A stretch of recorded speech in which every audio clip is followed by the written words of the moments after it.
네, 개봉 영화 보겠습니다. 오늘도 강유정 영화평론가와 함께합니다. 어서 오세요. 안녕하세요. 네, 코로나19 때문에 개봉이 연기됐던 우리 영화가 있었잖아요. 어제 개봉을 했네요. 맞습니다. 네.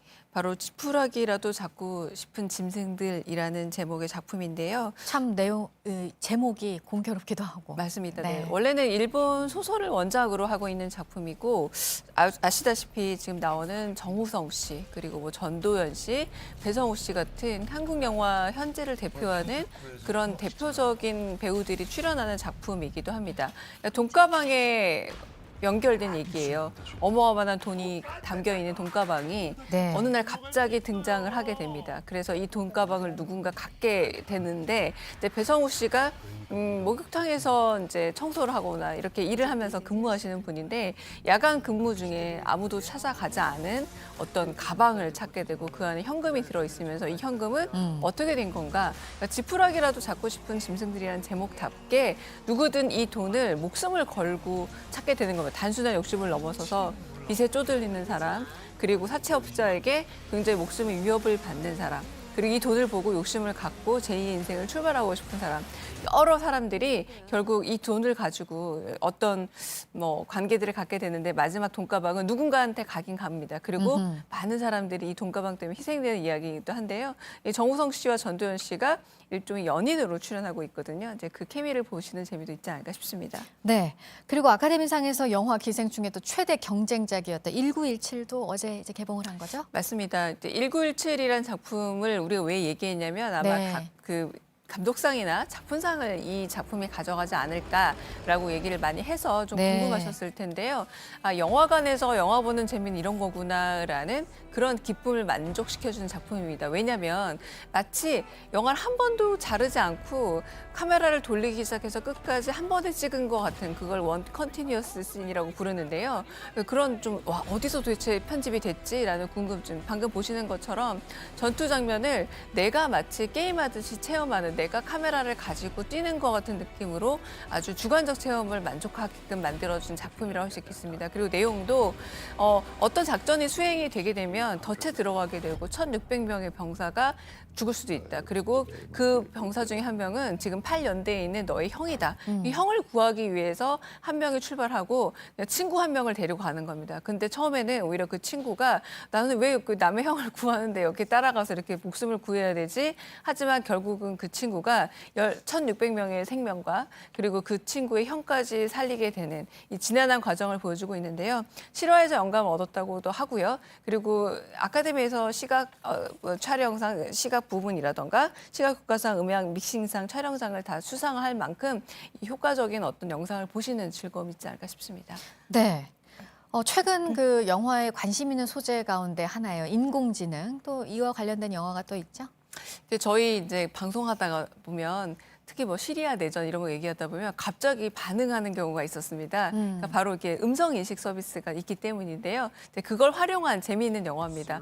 그래서 새롭게 전화를 샀어요. 근데 이 친구는 24시간 내내 저렇게 핸드폰과 붙어 살다 보니까 없으면 일상생활이 안 되는 친구인데 휴대전화가 고장이 나고 새로 샀는데 우리 이런 거 있잖아요. 뭐 이용 약관을 확인하세요 이러면 꼼꼼히 읽지 않잖아요. 그래서 그냥 체크하고 넘어가는데 잭시라는 새로운 어떤 운영 체계가 깔리고 이 친구는 명령하는 것만 하는 게 아니라 자기 멋대로 주인의 삶에 간섭하고 끼어드는 기능을 가진 녀석인 겁니다. 그래서 아무 때나 접근하고 그리고 음식을 시키면 이런 겁니다. 오늘 매일매일 똑같은 거 먹지 마세요. 너무 탄수화물 높으니까 오늘은 제일 잘 나가는 그 샐러드 가게에서 샐러드 시켜주니까 그거 먹어. 뭐 이런 식의 얘기고 여자친구 만나보세요. 그 여자친구 전화번호 제가 뒤져서 알려줄게요. 이렇게 흥미롭게 접근하는 과정인데요. 처음엔 이렇게 해프닝으로 일어나지만 어떤 점에서 계속 내내 핸드폰과 붙어 사는 삶이 사람들과 관계를 넓혀가는 이야기를 보여줌으로써 대개 현대인들이 공감할 만한 이야기로 만들어지고 있는 코미디입니다. 네.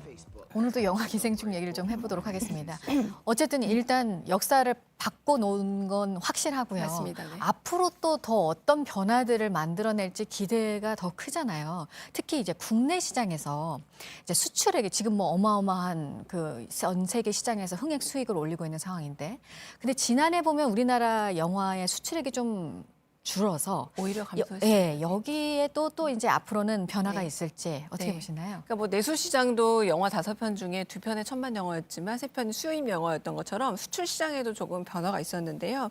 이를테면 가장 많은 수익을 보여준 나라가 대만이라고 할 수 있겠습니다. 대만 다음이 원래가 홍콩이었는데 아시다시피 작년만 해도 홍콩이 굉장히 좀 정치적으로 혼란이 있으면서 굉장히 수익이 떨어졌다고 할 수 있겠고 그런 영향도 또 있었고요. 네, 그래서 결론적으로는 일본이 2위였고 그리고 뭐 미국이라든가 이런 나라들 새로 등장하긴 했습니다. 숫자로 따져보자면 그러니까 한국 영화가 완성된 작품들이 수출돼서 약 448억 원 정도 수출이 됐었고요. 그러나 이게 그 전해보다는 약 8.9% 정도 감소가 된 양이라고 할 수 있겠습니다. 그래서 작년에 영화 내부에서는 정말 내수 시장 말고 외부로 시장을 넓혀야만 한국 영화가 건강해질 텐데 네. 점차 시장이 줄어들고 있는 것은 아닌가라고 걱정이 좀 있었어요. 그리고 이 숫자는 물론 아직은 아카데미가 시즌을 맞두고 기생충이 연말 북미 개봉한 그런 숫자들은 빠져 있긴 합니다만 반영이 아직 안 된 거죠. 그렇죠. 그런데 네. 한편으로는 이거는 굉장히 이벤트성 반영이기 때문에 아하. 한국 영화가 지속적인 어떤 수출 어떤 효과를 갖고 있다고 보기 어려운 측면도 있어서 되려 이제 이렇게 영화 편수도 574편으로 전년보다 28편 줄었고 이런 축소의 어떤 흐름들이 기생충 수상으로 인해서 어떻게 증가세로 바뀌게 될 것인가를 아하. 좀 업계에서는 유심히 보고 있고요. 네. 그래서 여러 가지 좋은 일이지만 좋은 일이기 때문에 더 기쁘게 한국 영화의 미래를 마련해야 된다라는 반성적 목소리가 나오고 있습니다. 네, 그러니까 지금 얘기해 주신 그동안의 문제점은 이제 아시아 국가들의 수출 국가가 집중이 됐다는 맞아요. 네. 점.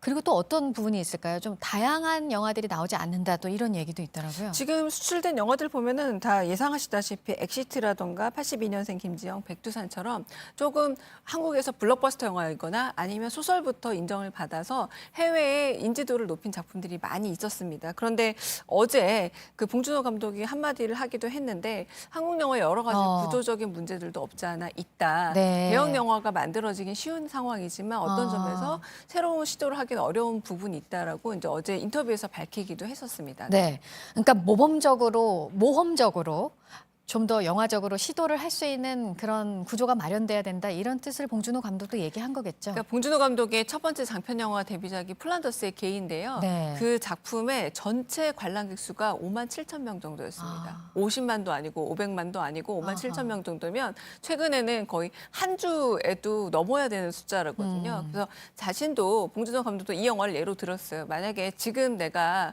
플란더스의 개 혹은 이런 그 시나리오를 가지고 갔을 때 젊은 감독이 누가 이 영화에 투자를 해줄 것인가. 그래도 20년 전에는 그렇게 좀 황당하고 기발한 영화에 대해서 투자해줄 사람도 있었고 봐주는 관객도 좀 있었고 그리고 거기에 평가해주는 평론가들도 있었는데 지금은 아예 영화로 만들어지지 못하다 보니 이런 재미있는 5만 명밖에 안 봤어요라는 이런 역사가 만들어질 기반이 없어지는 거 아닌가라고 말을 했는데 네. 그래도 그럴 수밖에 없는 것이 지금 가장 큰 영화사 하면은 CJ 롯데 생각이 나는데 CJ는 한편으로는 투자 배급사 CJ ENM과 같은 멀티플렉스까지 가지고 있고 이거는 여기뿐만이 아니라 사실 롯데도 마찬가지인 겁니다. 그러니까 이런 상황에서 잘 되는 영화들에 대해서 좀 몰리다 보니까 감독들 새로운 좀 엉뚱하고 좀 기발한 상상력을 가진 감독들은 자꾸 이거는 관객을 좀 몰기 힘들겠다라고 네. 해서 애당초 이제 만들어지는 과정에서 계속 일테면 좀 계속 버림을 받게 되는 현상이니까요. 봉준호 감독이 아마 이제는 영화계 어른이 된 입장에서 네. 그런 영화들, 그 조금은 기발하고 엉뚱한 영화들이 그러니까요. 계속 나와야 나 같은 아하. 감독이 나온다라고 아하하. 스스로 예를 들어서 설명한 장면이라고 할 수 있겠습니다. 알겠습니다. 여기까지 듣도록 하겠습니다. 강유정 영화평론가였습니다. 고맙습니다. 네, 감사합니다.